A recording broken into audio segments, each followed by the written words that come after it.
Laut Schätzungen werden mehr als 2 Millionen Mädchen im Jahr an ihren Geschlechtsorganen beschnitten.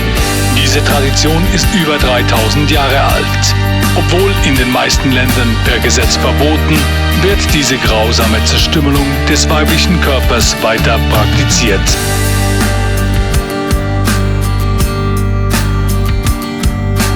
Leipziger von Menschenhand, andere Sitten in einem anderen Land. Keiner von uns kann's nachvollziehen, keiner von dort und keiner von hier. Beraubt von den Sinnen, beraubt von Lust.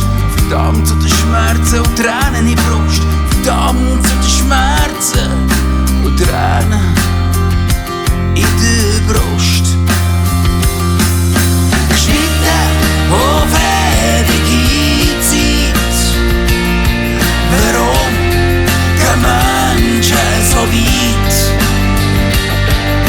Ein Schnitt durchs Herz und durch den Verstand. Ein Schnitt bringt alles nur durcheinander. Menschen können so grausam sein. Denn wenn die Seele bricht, ist alles vorbei.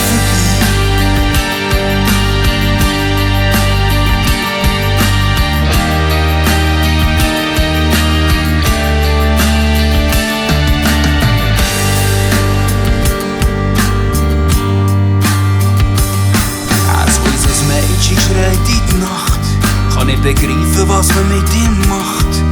Es kann nicht verstehen, was da schmerzt da so. Ist es im Himmel oder in Hölle? Ein Teil von seinem Körper, ein Teil von seinem Selbst. Entsorgt in den Flammen von der heiligen Welt. Entsorgt in den Flammen von der heiligen Welt.